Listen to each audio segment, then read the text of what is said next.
তৈরি হয়ে যেত ভাই কোনো উপাদান মাথা লেগে কিছু কুদরত দিয়া মানুষ দেখে কুদরতের উপাদান আছে। এক এক চোখে 13 কোটি ক্যামেরা, কত 13 কোটি, দুই চোখে। অথচ যদি কোনো শিক্ষিত লোক থাকে বলেন তো আমাকে চোখের আয়তন কতটুকু বলেন, জানো না? কলেজে পড়ছো? জানা নাই? চোখের আয়তন কতটুকু? বেশির থেকে বেশি কতটুকু হবে? কত? কতটুকু? চোখের ওজন কতটুকু? আধা ছটা। আয়তনের কতটুকু হবে? 1.5 ইঞ্চি। কত? 1.5 ইঞ্চি, 2 ইঞ্চি। এর ভিতরে 13 কোটি ক্যামেরা। বিজ্ঞান তো আজ পর্যন্ত সরিষার আকৃতিতে ক্যামেরা বানাইতে পারে না। কি আপনাদের জানা আছে সরিষার আকৃতিতে ক্যামেরা আছে? খুদে ক্যামেরা যেটা মানুষের পেটের ভিতরে যায় এন্ডোস্কোপি করানোর জন্য, ওটাও তো সরিষার চেয়ে কয়েকশো গুণ বড়। যেটা এন্ডোস্কোপি করে ওটাও তো অনেক বড়, ঠিক না? এখানে 13 কোটি ক্যামেরা কেমনি ফিট করলেন? আবার 13 কোটি প্রত্যেক ক্যামেরার পিছনে তার আছে, তার 13 কোটির তার নিয়ে গেছেন 1.6 সেন্টিমিটার জায়গা ব্যবহার করছে। আবার দুইটাকে একসাথে লাগতেও দেন না, লাগলে ফায়ার হবে।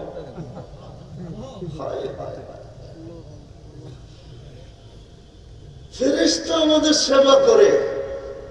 আমি একটা জিনিস বুঝানোর জন্য এত ঘুরাইতেছি আপনাদেরকে, আমিও সব জায়গায় চলে আসছি।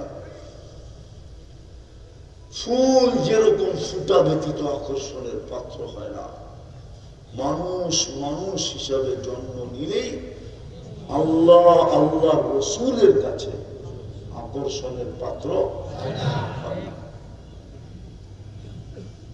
ভালো মতে বোঝেন, আকর্ষণের পাত্র হওয়ার জন্য আল্লাহ আমাদেরকে কিছু জিনিস দিছিলেন, কিছু জিনিস দিছিলেন। মানুষ মানুষের কাছে আকর্ষণের পাত্র হয়, আমি মানি। রূপ দিয়েও হয়, অনেক কিছু দিয়ে আকর্ষণের পাত্র হওয়া যায়। ওটা মানব সমাজে হওয়া যায়, মানুষের কাছে হওয়া যায়, ঠিক না? যেমন যুবক যুবতীর কাছে আকর্ষণের পাত্র, ঠিক না? কি গো, আইতেছে 14 তারিখ, চলবো তাফালিং, ঠিক না? না চলবো না? চলবো না? আরে না, 2-1 জন না কইতেছে, বাকি সব রেডি, ঠিক না? হ্যাঁ, আমার তো মনে হয় তোমার ভিতরে লজ্জা নাই। লজ্জা যদি থাকতো তাহলে বারবার শেখ খাওয়ার পরে আবার 14 তারিখে ফুল দেয় কেন? একজনও তো এখানে নেই শেখ খাওয়া ছাড়া। চেহারাই বলে আমি বলিও না, আবার খালিও না, কিন্তু হ্যাঁ হ্যাঁ, তোমরা আমারে চিনো না। আমার চোখ খচর না, মেশিন ফেল আমার চোখের কাছে, হাতের কাছেও মেশিন ফেল। আমি সোনা হাতে নিয়ে বলে দিব কতটুকু খাইতেছে, হাত বলে দিবে, কেন আমার একটা ব্যবসা। আমি শুধু বুঝুন না, আমি ব্যবসায়ী। এই জন্য আমি যুবকের চেহারা দেখে চিনি কে কয়বার শেখ খাইছে।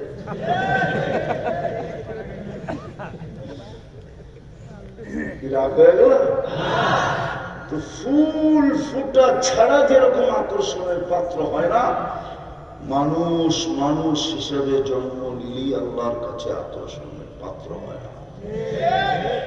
আর দুনিয়ার আকর্ষণের পাত্র হয়ে লাভ তো লাভ কি? কতক্ষণ আকর্ষণের পাত্র আপনি? অতক্ষণ আপনার কাছে আছে যতক্ষণ। মনে বুঝাইতে পারি না। হ্যাঁ, আমরা দেখতেছি আমাদের সমাজে, অফিসে, যে সবাইকে ফাইল লয়া কানে ধরে ঘুরায়, ঠিক না? ফাইল লয়া ঘুরায়, ঠিক না? উনি যেদিন এলপিআরে যায় ওর পরের দিন উনি আবার ফাইল লইয়া সবার টেবিলে টেবিলে ঘুরে। এটা হলো দুনিয়ার অবস্থা, ঠিক না? 2 দিন আগে দেখতাম, আবার কোন দিক দিয়া কে বুঝানোর জন্য বলতেছি, 2 দিন আগে দেখতাম আমাদের দেশের মিডিয়া তেল মারতে মারতে তেলের দাম বাড়ায় দিছিল, আবার নিজেরই লিখতে শুরু করছিল তেল ছাড়া কেমনে পাকানো যায়, ঠিক না? আবার এদের কি এখন দেখতেছি স্বৈরাচার বলতে বলতে বলতে গলা শুকায় ফেলতেছে। হ্যাঁ, মাঝে মাঝে দেখি তো একটু পরপরই পানি খায়, গলা শুকায় যায় তো একটু পরপরই। দেখবেন গ্লাস রাখা একটু পরপরই দিকায় কি বলতে বলতে। দুনিয়ার আকর্ষণ, দুনিয়া আছে তো আকর্ষণ আছে, নাই? এই জন্য যুবকরা ভালো মতে বোঝো, তুমি আকর্ষণের পাত্র কতক্ষণ? যৌবন আছে যতক্ষণ, যৌবন নাই শেষ। কেউ আর ফুল চাবেও না, দিবেও না, বরং তাকাইলে 20টা গালি দিবে। বলব বানর বুড়া তো হইল কিন্তু অভ্যাস গেল না, ঠান্ডা, ঠিক না?